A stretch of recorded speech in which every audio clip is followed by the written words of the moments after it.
Imagine waking up on an ordinary Monday morning and realizing the world has quietly crossed a line nobody saw coming. You grab your phone, notifications explode, numbers on every screen start falling. Companies that seemed eternal lose billions in minutes. Markets freeze. Banks give vague answers. And the feeling that floods your body is familiar, like something buried in the past has awakened again. Because for the first time in almost a century, the warning signs that preceded the 1929 collapse are reappearing. Not as coincidence, but as pattern. A pattern history tried to warn us about, and it's back. In the next 20 minutes, you'll understand why 2025 and 2026 aren't normal years. You'll see data experts avoid discussing. You'll recognize signs the masses ignore. And by the end of this video, something will shift inside you. Because you won't blindly trust anymore, you'll see. Stay with me until the end. This is the warning history came back to give. Let's go back in time, 1929, January. The streets of New York overflow with confidence. Technology is advancing. Radios, automobiles, electricity reaching homes. The stock market soars month after month. And everyone believes they've discovered the formula for infinite prosperity. Shoeshine boys give investment tips, housemaids buy stocks on credit, taxi drivers debate which company will triple in value next week. The most repeated phrase is always the same. This time is different. People spend more than they earn. They accumulate debt as if it's eternal. They live as if the future is guaranteed, because the market only goes up, and those who don't invest are considered fools. Newspapers publish optimistic headlines. Economists claim the economy has entered a permanent new cycle of growth. President Calvin Coolidge declares there's never been a better time to invest. And people believe it, because the numbers confirm it. Because everyone around them is getting rich. Because ignoring the moment would mean missing the opportunity. But behind the euphoria, something silent was growing. Debt was growing faster than wages. Stock prices were rising faster than companies' actual profits.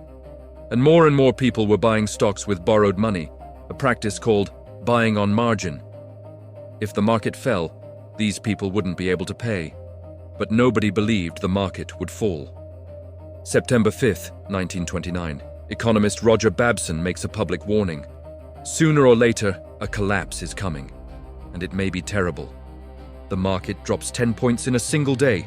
5.5 million shares are traded. Panic lasts a few hours, then vanishes. Because people don't want to believe. Because euphoria is more comfortable than caution. Because admitting risk would mean acknowledging everything could crumble. And so, the market recovers. People breathe in relief. Babson is ridiculed. And life continues. Until it doesn't. Here's what most people don't know about that moment. In the weeks after Babson's warning, insiders started quietly selling. The smart money was already moving. But the average person? They saw the recovery and bought more. They borrowed more. They risked everything because they believed the system was invincible. That's always how it begins. The people with real information leave first. The masses stay until the very end, convinced they're safe. And then comes the moment when safety becomes an illusion. Let me tell you about a man named William Durant. He founded General Motors. In 1929, he was worth over $100 million, a billionaire by today's standards. He believed the market would recover. He kept buying. By 1936, he was managing a bowling alley in Flint, Michigan. Everything gone. Or Jesse Livermore, one of the greatest traders in history. He predicted the crash. He shorted the market and made $100 million during the collapse. But even he couldn't escape the pattern. By 1940, he had lost it all again and took his own life. The point? Even the smartest people get trapped in patterns they think they can control. There are patterns that precede every major economic collapse. The era doesn't matter. The technology doesn't matter. Human behavior repeats the same mistakes. And right now, in 2025, these 7 warning signs are reappearing. All of them. At the same time. Warning sign 1. Debt growing faster than wealth. In 1929, American household debt was skyrocketing while wages stagnated. Today, global debt hit $251 trillion in 2024, 235% of global GDP. That's higher than before the pandemic. In the United States alone, corporate debt reached $12.1 trillion. When debt grows faster than the ability to pay, collapse isn't a possibility. It becomes mathematics. Let me put that in perspective. $251 trillion. If you spent $1 million every single day, it would take you 687,000 years to spend that amount. And that debt is growing by 3 trillion every quarter. Warning sign 2. Collective euphoria. This time is different. Before every crisis, the world experiences a false sense of security. People believe the old patterns no longer apply. In 1929, they believed the economy had entered a permanent cycle of growth. Today, we hear the same phrases. Technology changed everything. Central banks learned how to control crises. The market always recovers. But history reveals a brutal truth. Every generation believes its era is unique, and every generation is wrong. Think about it. In the dot-com bubble, they said traditional valuations didn't apply to internet companies. In 2008, they said housing prices could never fall nationwide. Now, they say AI and digital currencies have created a new paradigm.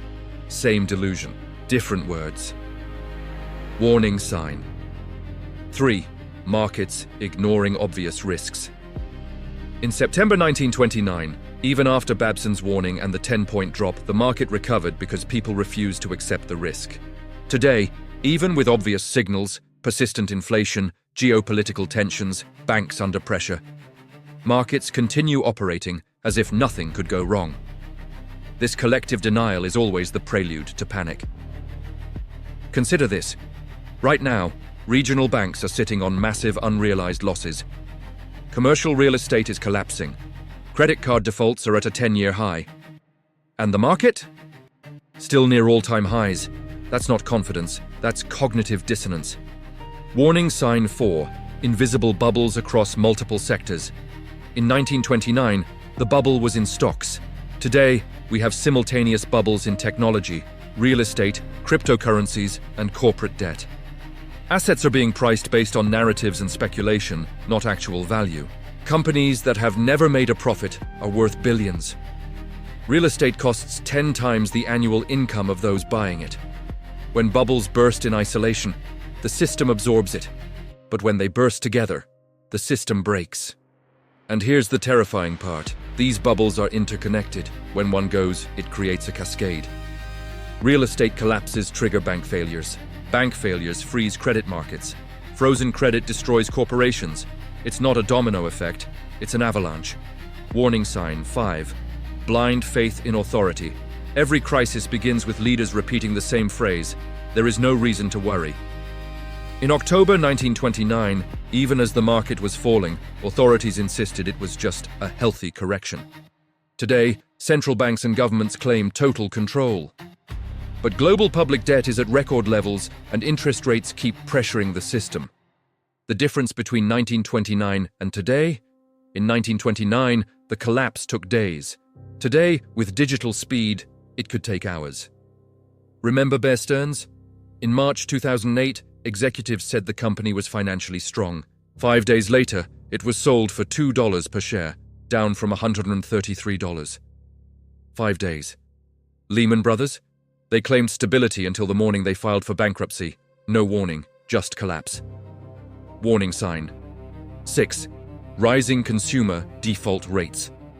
Before major collapses, average consumers are always the first to break. In 2025, auto loan delinquencies are rising. Families prioritize paying their mortgage and let the car go. That's the classic signal.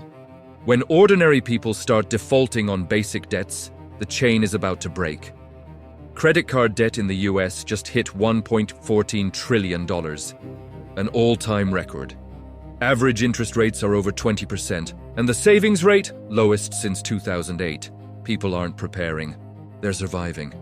And when survival becomes debt-dependent, the system is one shock away from failure. Warning sign 7. Price disconnect from fundamentals. In 1929, stocks were trading at values completely disconnected from companies' actual earnings. Today, we see the same distortion. Companies with minimal profits have stratospheric valuations. Price doesn't reflect value, it reflects hope. And when hope runs out, only panic remains. Look at zombie companies, corporations that can't even cover their interest payments with operating income. In 2019, there were about 600 of them in the US. The index wouldn't return to 1929 levels until 1954. 25 years later, an entire generation lost their prime earning years. People who were 30 in 1929 were 55 before they recovered. Their children grew up in poverty. Their retirement never happened. The pattern didn't just destroy wealth, it destroyed lives. Now comes the part that gives you chills. Because when you put the charts side by side, the similarity isn't vague, it's terrifying. Debt. Then and now, 1929. Household debt growing faster than income. 2025. Global debt at $251 trillion, 235% of global GDP. Public debt in advanced economies near 110% of GDP. The difference? Today it's not just one country, it's the entire world. And here's what makes it worse. In 1929, most debt was domestic. Today, it's interconnected globally. When one major economy fails, the contagion spreads instantly. China's debt to GDP is over 280%, Japan's is 264%, the US is 123%, Europe is drowning, there's nowhere safe. Euphoria, then and now, 1929. The economy has entered a permanent plateau of prosperity. 2025, central banks learned to control crises. Technology changed everything. Same illusion, different words, ignored warnings, then and now, 1929. Roger Babson warned in September. He was ridiculed. 6 weeks later, the world broke. 2025, independent economists warn about unsustainable debt, multiple bubbles, and systemic fragility. They're called alarmists. History doesn't punish those who warn. It punishes those who ignore. Speed, the deadly difference. In 1929, the collapse took days.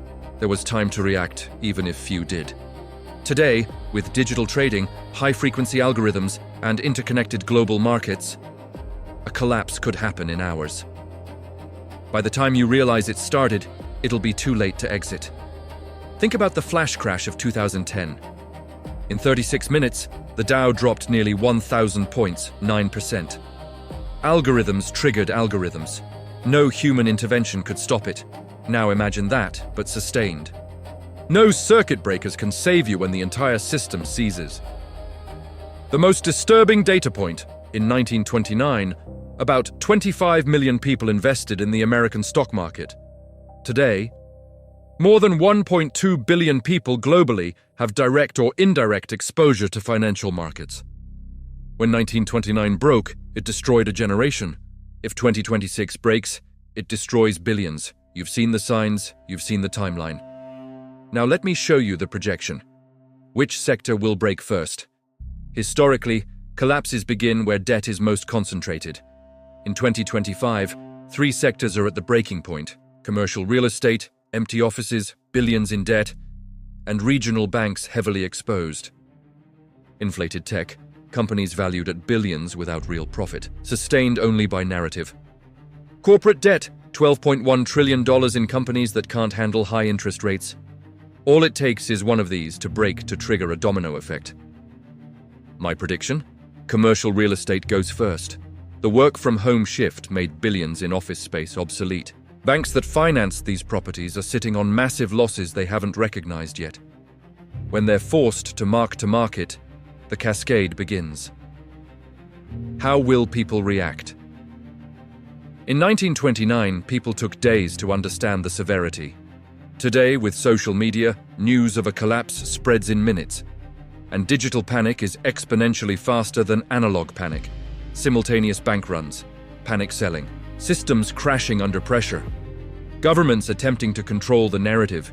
And here's what they won't tell you. When panic goes digital, traditional tools don't work. You can't calm a Twitter mob with a press conference. You can't stop algorithmic selling with reassuring words. The speed overwhelms every safety mechanism designed to prevent collapse. How long until stabilization? After 1929, the American economy took 25 years to return to previous levels. Today, with central bank interventions and rescue mechanisms, it could be faster. Or it could be worse, because the debts are larger and the risks global. Here's the terrifying scenario. Central banks already used their ammunition. Interest rates have nowhere to go. Quantitative easing is maxed out. Government debt is at record levels. When the next crisis hits, they have no tools left. That's when you get currency collapse, hyperinflation, or deflationary depression.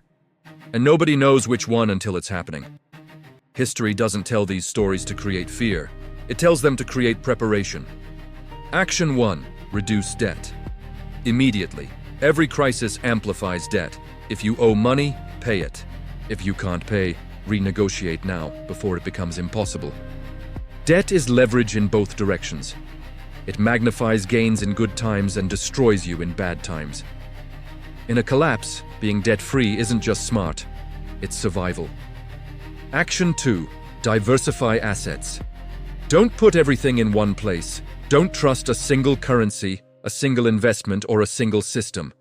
Physical assets, multiple currencies. Skills that have value regardless of economic conditions. You want resilience, not returns. Action 3. Build liquid reserves. Accessible cash is power during collapse. Having reserves isn't paranoia, it's intelligence. When 2008 hit, liquidity disappeared overnight. People couldn't access their money, credit froze. Those with cash could buy assets at 90% discounts. Those without lost everything. Action 4. Study historical patterns. Knowledge is the only weapon against repetition. Those who understand 1929 don't repeat 1929. Read about every major collapse. Study what worked, what didn't, and why. Pattern recognition is your edge. Action 5. Develop mental resilience. Collapses break external structures. But those with internal clarity survive and thrive. The greatest wealth transfers in history happen during crises. Not because of luck, but because of preparation. When everyone panics, the prepared capitalize. That's not cruel, it's reality. In 1929, people were confident, unconcerned, and unprepared. They believed the system was solid until the system broke. But you're not them. You've seen the signs. You understand the pattern. You know 2026 isn't a normal year. History doesn't want to scare, it wants to warn. And when you understand this warning, something shifts inside you. You don't react with panic anymore. You react with consciousness, with clarity, with strategy. If you want to keep seeing what nobody discusses, if you want to understand the signals before they become headlines, subscribe now. The channel. The next 1929 is here to reveal what history tried to hide and what it came back to warn us about. Because the past never dies, it just waits for the right moment to return. And that moment is now.